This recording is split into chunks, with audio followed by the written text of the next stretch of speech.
Hey everyone, welcome to the Football Terrace. We're here in Doha, Qatar in this awesome studio to talk to you guys more about transfers because the Premier League is back. It's right around the corner, so let's get caught up. We're going to be talking about Saka potentially to Manchester City, Mudryk, Vlahovic. We have tons to talk about. And to join me, I have Terry. Terry Flores, how are you? I'm good. It's wonderful to be in here. It really, really is. A few days left in Doha, and the media centre here has set this up for us to, not just us, but for everybody to come in and use. So first of all, looking forward to going through the transfers. Everybody knows I love a transfer story, but it's great to be in here and wonderful for the Football Terrace. And yeah, let's jump into it. All right, so before we get started, make sure you guys download the OneFootball app. It's your one-stop shop for all things football. You have your live scores on there, your statistics, your transfer news, as well as live Serie A matches. So make sure you download the app right now, get into it. And now, transfer news. Let's do it.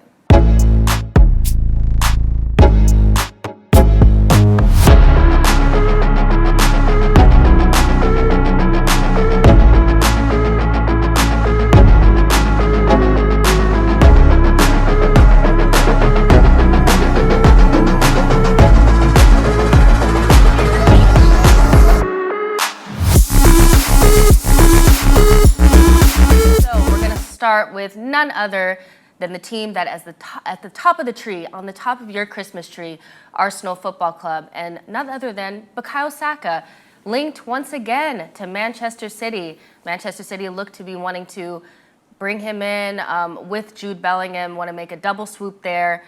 Terry, there's no smoke without fire. We've heard these rumors before. What do you think about it? Man City are 110% interested in signing Bukayo Saka. Why would they not be? He is one of the best young players in world football. He's had a brilliant World Cup. He's one of the catalysts behind Arsenal's top of the table, title challenging season so far, and he's still so young. He's got, 10 to 15 years left at the height of the game. So Man City are going to want to take him away, and it's going to be Arsenal have now got to step up. Arsenal have got to make sure that they keep growing, they keep improving the squad, and when it comes around to those contract renewal moments, they need to ensure that he's being given the right type of pay increases. And you're talking, in the space of the next 12 to 18 months with his growth, you're talking about a player that should be earning north of £200,000 to £250,000 a week, especially when the best clubs in the world want to buy you. So I'm not surprised City are interested, but I do think that Arsenal Football Club will be able to keep him for the short to medium term, no doubt. So you're saying 200 to 250,000 pounds per week. Is that not too much for a 21-year-old? Is that not setting the standard a little bit too high? And maybe, you have other players looking around like maybe we should be getting that amount.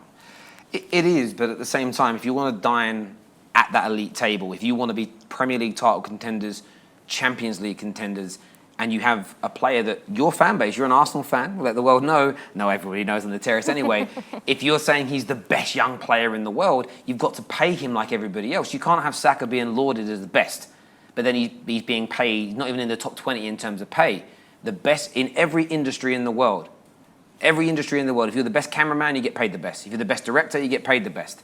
If you're the best presenter, you get paid the best. So why shouldn't Saka, if he's the best, be paid the going rate for top forwards in European football? And Arsenal's owners are going to have to start digging deep. Liverpool went through this. When they started to win titles, suddenly the Mohamed Salahs of this world and their star players, they wanted their pay and bonuses to reflect that of all the other big teams. So City are going to come in for him. City are going to try and tempt him away with big money and the riches of the Etihad. But it's about the Cronkies keeping him, in my opinion. 100%. My thoughts on this is you have to pay players. So I'm not worried about how much Saka needs to be paid. We just have to keep him. Like with no shadow of a doubt, you just have to keep him because he's one of our best players. Do I think he'll leave the Emirates? No. I think it's his home. He's from Hale End. I don't see him leaving, but it just puts more pressure, especially with his World Cup campaign, that Arsenal need to get this done. This contract has got to happen. So, you guys in the comment section, let us know what you think. Do you think Bukayo Saka will leave Arsenal for Manchester City? Let us know in the comment section.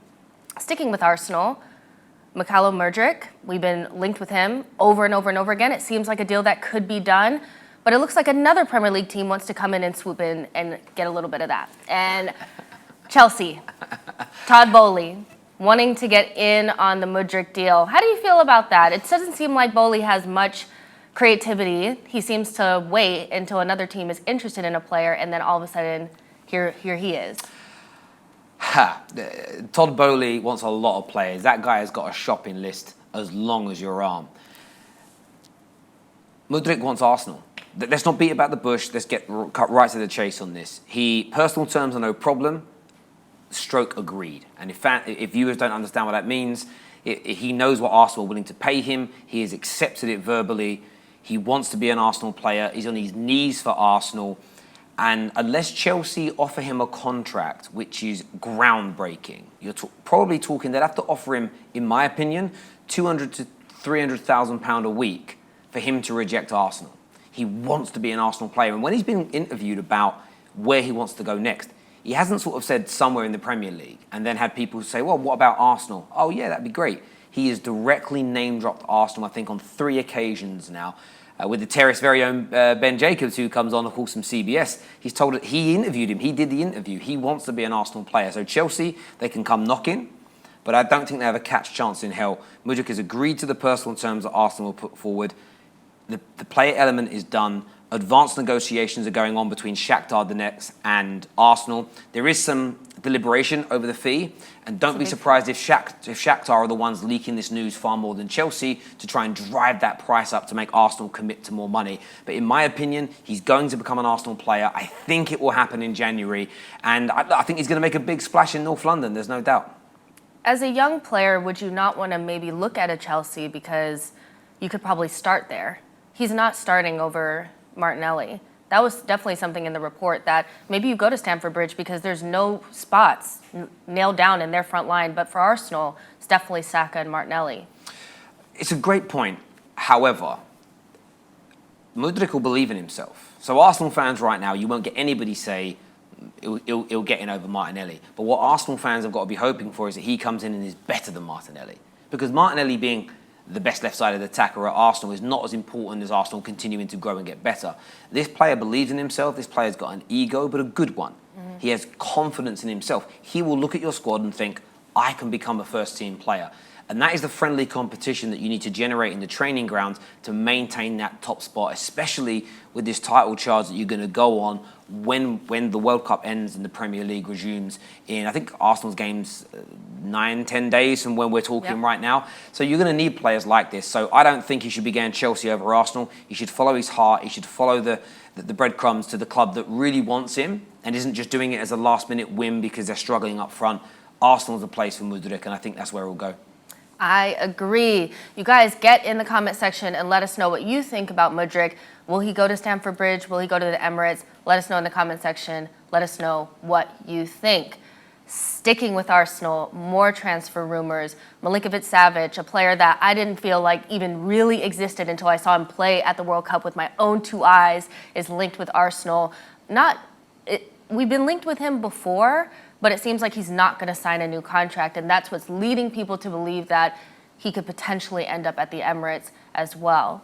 What do you think about Milinković-Savić potentially coming to Arsenal? He plays in a very similar position to Granit Xhaka, who's been wonderful for Arsenal. So do you see this happening? We spoke about this yesterday, and KJ and I played this down as being not a lie made up by the media. There's some really credible voices talking about it, and every day somebody else is printing a similar story, more credible journalists, generally that sit between the kind of tier 2 and tier 1 categories, but they work for credible publications. I think Arsenal were looking at him, but I think he is a backup option. I think you've got the likes of Tielemans. I think you've got the likes of the Moussa from the USA setup. Is Moussa, is that not right? Yeah. Moussa. Danilo as an example. I think they are more the preferential players that Arteta would like to sign. But I also think it's worthwhile keeping an eye on someone like Milinković-Savić, because if a good deal could be done, adding that experience in. Look what it did when you brought in Zinchenko, when you brought in Gabriel Jesus. A few more years on the clock, a little bit older.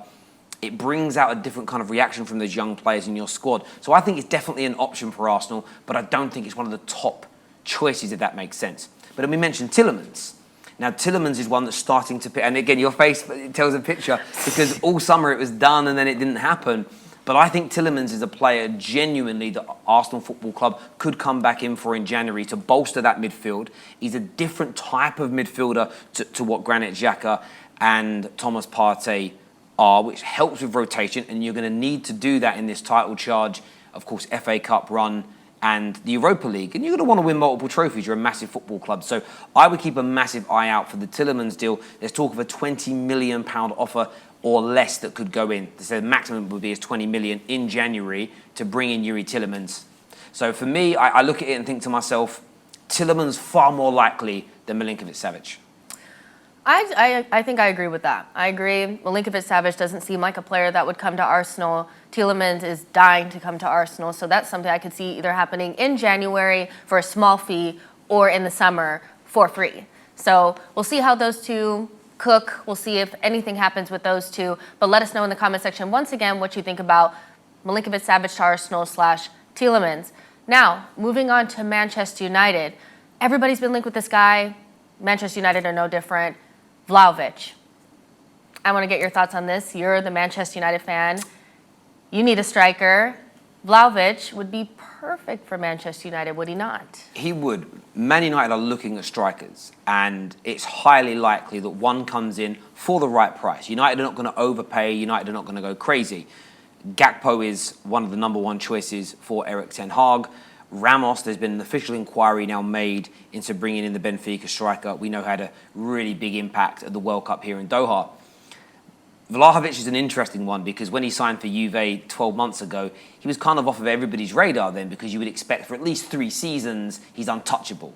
But with the goings on at Juve, with half the board facing prison time, the club may be getting relegated. We don't know what's going to happen. We're not going to speculate, but there's a good chance of getting him away for a cut price. And I think that clubs like Man United and Chelsea should be, at the very least, inquiring to see what the player thinks. You know, do some due diligence on his attitude, his training habits, speak to the agent, because you don't know who we're going to be able to bring in. It could be, Ramos could be the number one target come next week, but then he does his cruciate ligament, but we need a striker. Yeah. Ronaldo's gone. We need a number 9. We need someone that can come in and kind of knit that front line together, especially if Man United are going to have a chance of making Champions League football. So I think it's early days with Vlahovic, but it's definitely a link that I see being plausible and a player that is gettable for Manchester United.